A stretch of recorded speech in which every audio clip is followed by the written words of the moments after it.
नमस्कार दोस्तों, इमली के आज के एपिसोड में इमली सुंदर से कहती है कि कल से सारे काम मैं करूंगी, तो आदित्य बोलते हैं कि तुम काम नहीं करोगी। सब चौंक जाते हैं आदित्य की इस बात पर। तो आदित्य कहते हैं कि इमली के अभी एंट्रेंस एग्जाम होने हैं, उसका ध्यान सिर्फ पढ़ाई पर होना चाहिए। इमली कहती है चाहे जो भी हो जाए, इस घर पर, इस घर के हर सदस्य पे और उनके इमोशंस पे सबसे पहला अधिकार हमारा है। निधि कहती है हाँ इमली देवी जी, आपकी बात मान ली, इस घर पर आपका ही सबसे ज्यादा अधिकार है। रूपाली कहती है लेकिन सब लोग भूखे रहेंगे तो डांट पर भी तुम्हारा ही अधिकार है। इमली कहती है मुझे तो बहुत भूख लग रही है। सब लोग खाने के लिए चले जाते हैं। मालिनी आदित्य को देखती रहती है। अनु उसे कहती है मालिनी इधर आओ, मुझे तुमसे कुछ बात करनी है। अनु मालिनी से कहती है क्या तुम अब भी मेरी इस बात को इग्नोर करोगी कि आज होली के दिन आदित्य बिना किसी को बताए इस तरह से उस नौकरानी को लेने चला गया। इस बात पर भी तुम ध्यान नहीं देना चाहती तो कम से कम ये तो सोचो कि इस नौकरानी के यहाँ से जाने के बाद आदित्य के बिहेवियर में कितने चेंजेस आए हैं। तुम कहती हो कि आंख बंद करके विश्वास किया जाता है, लेकिन अगर विश्वास पर बार बार चोट पड़े तो अपनी आंख खोल लेनी चाहिए। मुझे लगता है कि कम से कम तुम अब तो मुझे सीरियसली लोगी। मालिनी सोचती है कि पहली बार मॉम को जवाब देने के लिए मेरे पास कुछ नहीं है।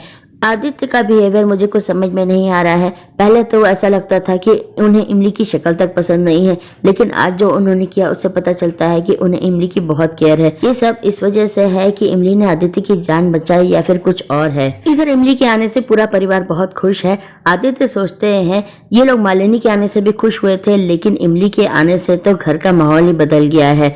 इसका मतलब हमारे अलावा इन लोगों ने भी इमली को मिस किया था। वो देव की ओर देखते हैं और सोचते हैं लेकिन कुछ लोगों ने इमली को बहुत ज्यादा मिस किया। वो सोचते हैं कि पापा इमली को अपनी बेटी नहीं कह सकते, ये उनकी मजबूरी हो सकती है, लेकिन उन्होंने जो अम्मा के साथ किया था वो उनकी बुज़दिली, उनका धोखा था। लेकिन हम किसी को धोखा नहीं देंगे अब, और मौका मिलते ही हम मालिनी को सब सच बता देंगे, क्योंकि वो भी हमसे उतना ही प्यार करती है जितना हम इमली से करते हैं। इमली घर के हर सामान से मिलती रहती है कि तुम कैसे हो, टेबल कैसी हो, किसी ने तुम पे चढ़ के तुम्हें साफ नहीं किया। तो रूपाली आती है और कहती है तू तो इन सबसे ऐसे मिल रही है जैसे ये सब तेरे दोस्त हो। इमली कहती है जब मैं इस घर से गई थी तो ये सोच के गई थी कि मैं कभी वापस नहीं आऊंगी, इसलिए मैं इस घर के एक एक सामान से इसी तरह मिलके गई थी, और मैंने सोचा था कि आप लोगों से मैं अब कभी नहीं मिलूंगी, सिर्फ मैं आप लोगों को याद करके ही खुश हो जाऊंगी। अपर्णा कहती है अभी तो तू कह रही थी कि इस घर पर हम सब पे सबसे बड़ा अधिकार तेरा ही है, फिर तूने ऐसा क्यों सोचा। इमली मन में सोचती है अधिकार ही तो नहीं जता सकती, मैं आपको माँ नहीं बोल सकती हूँ, लेकिन इस घर में सबसे पहला अधिकार मुझे मालिनी दीदी ने दिया है। उन्होंने मुझे अपनी छोटी बहन माना है। हे सीता मैया, मैं कभी भी उनके दुख की वजह ना बनूं। तभी सुंदर आ जाता है इमली के पास और कहता है ए छिपकली, तू घर के एक एक सामान से मिल रही है, लेकिन फर्श का ध्यान नहीं आया। तूने एक फर्श को पूरे पैर से तूने गंदा कर दिया है। तू क्या इस घर की बहू है जो अपनी छाप छोड़ती हुई आई है। ये बात सुन के अनु और मालिनी को बहुत अजीब लगता है। आदित्य भी चौंक जाते हैं, इमली भी चौंक जाती है इस बात से। अनु पानी का जग उठाती है गुस्से में और उन निशानों पर फेंक देती है और कहती है शगुन के आलते और होली के सस्ते रंग में बहुत फर्क होता है, देखो एक बार में मिट गया। इमली अनु के इस बिहेवियर से चौंक जाती है। आदित्य को भी बुरा लगता है, लेकिन वो कुछ कह नहीं पाते। अपर्णा सबसे कहती है कि ये सब हम लोग साफ कर देंगे, आप लोग खाना खाइए। इधर मीठी प्रकाश से मिलने आती है, कहती है तो 2 दिन पहले आ गया, मुझसे मिलने क्यों नहीं आया, तेरी तबीयत तो ठीक है। प्रकाश कहता है बस थोड़ा सा थकान हो गई थी। मीठी कहती है तो घर पे क्यों नहीं आ गया। वो पूछती है तू इमली को उसके ससुराल छोड़ आया, उसके ससुराल वालों से मिला, मैं तो आज तक किसी से नहीं मिली। वो कह रही थी कि उसकी सास बहुत अच्छी है। कैसे हैं सब लोग। प्रकाश मन में सोचता है कि मैं आज तक काकी से झूठ नहीं बोला हूँ, लेकिन मैं उन्हें सच कैसे बताऊं। वो सोचता है कि इमली को काकी से झूठ नहीं बोलना चाहिए था, लेकिन जो इमली के साथ हो रहा है वो बहुत गलत हो रहा है। मैं एक बार अगर इनसे सच बोलूंगा तो इन्हें तकलीफ तो होगी, लेकिन कम से कम इमली के भविष्य के लिए सही फैसला तो होगा। वो मीठी से कहता है मुझे आपसे कुछ बात करनी है। इधर इमली अपने बिस्तर में आके बहुत खुश होती है, कहती है कितना अच्छा लग रहा है। तभी आदित्य आ जाते हैं, कहते हैं तुम यहाँ नहीं रहोगी। इमली चौंक जाती है, कहती है आप ही तो हमें यहाँ लेकर आए हैं। आदित्य कहते हैं मेरा वो मतलब नहीं है, तुम इस कोने में नहीं रहोगी, मैं तुम्हारे लिए गेस्ट रूम खुलवा देता हूँ। इमली कहती है नहीं बाबू साहब, ऐसा कुछ मत करिए, जो जैसा है वैसे ही रहने दीजिए। क्या जवाब देंगे हम कि आप हमारे लिए ये सब क्यों कर रहे हैं। आदित्य कहते हैं काश मुझे किसी को जवाब देना ही ना पड़े, तुम ये सब डिजर्व नहीं करती हो। इमली कहती है बाबू साहब, सोने से मतलब है चाहे जमीन पर चटाई डाल के सो या नरम बिस्तर पर, नींद तो उसे ही अच्छी आती है जिसका मन साफ है। अब हमें बहुत नींद आ रही है, हम सो रहे हैं, आप भी जाके सो जाइए। आदित्य का इमली को छोड़कर जाने का मन नहीं करता रहता। वो किसी न किसी बहाने से वहाँ खड़े रहते हैं। कभी बुक शेल्फ देखते हैं, कहते हैं कितनी धूल है, कोई साफ नहीं करता है क्या। इमली उन्हें कहती है आप जाइए ना यहाँ से। आदित्य जाने लगते हैं। इमली सोचती है बाबू साहब को भी लगता है इमोशन सिकनेस की बीमारी हो गई है। आदित्य पलट के आते हैं, कहते हैं तुमने हमें गुड नाइट नहीं कहा। इमली उन्हें डांटती है, कहती है इस उम्र में आपको ये सब शोभा देता है क्या? आप क्या छोटे बच्चे हैं स्कूल के good morning good afternoon madam करने वाले? अब आप क्या टॉयलेट भी हमसे पूछ कर जाएंगे क्या?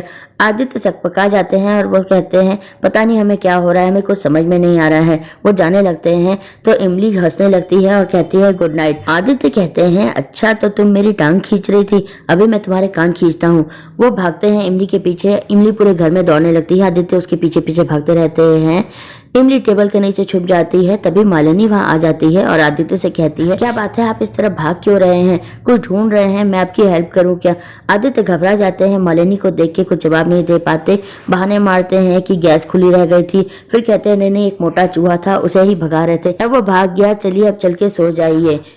इमली मन में सोचती है हे सीता मैया, इस इमोशन सिकनेस का कुछ करो, ना हम खुद को संभाल पाते हैं और ना ही बाबू साहब। अगले दिन सुबह इमली बड़े मजे से घर में साफ सफाई करती रहती है, गाना गा गा के। अपर्णा और ताई जी दोनों किचन में काम करती रहती हैं। कहती हैं सुबह तो रोज होती थी लेकिन आज ऐसा लग रहा है कि घर में रोशनी आ गई है। ताऊ जी गाने सुनते रहते हैं। वो ताई जी को चिल्लाते हैं, कहते हैं अपनी मिक्सी बंद करो। ताई जी गुस्सा करती हैं, कहती है कभी कभी तो मन करता है कि इस मिक्सी में पुदीने की जगह इन्हें ही डाल दूं। सब लोग अपनी अपनी फरमाइशें लेके आते रहते हैं अपर्णा और ताई जी के पास। बच्चे कहते हैं हमारा टिफिन तैयार कर दो, निशांत कहता है मुझे दूध दे दो। उसके बाद सब लोग अपने नाश्ते की फरमाइश करने लगते हैं। इमली देखती रहती है कि ताई जी और अपर्णा बेचारी कितनी परेशान हो रही हैं घर के काम करने के लिए, क्योंकि निधि और रूपाली भी सब्जी लेने गई हुई है। वो दोनों परेशान होती रहती हैं कि कैसे सब मैनेज करेंगे। इधर ताऊ जी, निशांत और ध्रुव ऑर्डर पे ऑर्डर फरमाते रहते हैं। अचानक किचन से आवाजें आनी बंद हो जाती है। ताऊ जी कहते हैं किचन से कोई आवाज क्यों नहीं आ रही? निशांत जाकर देखता है, कहता है किचन में तो कोई नहीं है। इमली आती है और कहती है आप लोग को जो जो चाहिए वो यहाँ है। देखते हैं तो ताई जी और अपर्णा 8-8 हाथ लगा के देवी माँ की तरह आ जाती हैं। ध्रुव कहता है ये क्या है, कोई फैंसी ड्रेस कॉम्पिटिशन है क्या? आप लोग ऐसे क्यों आई हैं? और वैसे भी कितने ही हाथ लगा ले, हाथ तो 2 ही होते हैं ना काम करने के लिए। इमली कहती है वाह, आपको ये बात अच्छी तरह से पता है तो समझ में क्यों नहीं आती कि इन लोगों के 2 ही हाथ हैं और आप लोग इस तरह से फरमाइशें करते रहते हैं जैसे इनके 16-16 हाथ हो। वो घर के सारे मेल मेंबर्स को डांटती है, कहती है आप लोगों के पास भी तो 2-2 हाथ है, इनकी थोड़े काम में मदद नहीं कर सकते क्या आप लोग? ये बेचारी पूरे हफ्ते तक काम करती रहती हैं और संडे के दिन भी इन्हें छुट्टी नहीं मिलती है और आप लोग संडे मना रहे हैं तो क्या करें, इनके लिए हफ्ते में 1 दिन एक्स्ट्रा जुड़वा दे क्या? घर के सभी मेल मेंबर्स को अपनी गलती का एहसास हो जाता है। मालिनी और आदित्य भी वहां आ जाते हैं। मालिनी ये देख के मुस्कुराती रहती है। आदित्य मन में सोचते हैं वैसे तो खुद भी हर वक्त काम करती रहती है लेकिन आज माँ और ताई के अधिकार के लिए किस तरह सबसे लड़ रही है और अपनी बात कितनी आसानी से सबको समझा दी है इसने। काश हर कोई इसकी तरह सोच सकता तो हर प्रॉब्लम का सॉल्यूशन बहुत आसानी से निकल आता। तो दोस्तों आज के एपिसोड में इतना ही। कल के एपिसोड में हम देखेंगे कि आदित्य और मालिनी पूजा में बैठे रहते हैं। मालिनी कहती है पंडित जी मेरा और आदित्य का भविष्य देख के बताइए ना। पंडित जी उन दोनों का हाथ देख के बताते हैं कि आदित्य के हाथ में तो 2 शादी लिखी है। ये बात सुनकर मालिनी भी चौंक जाती है और इमली भी चौंक जाती है। तो दोस्तों आज के इमली के अपडेट में इतना ही। मंडे के एपिसोड के अपडेट के साथ फिर मिलते हैं, तब तक के लिए बाय।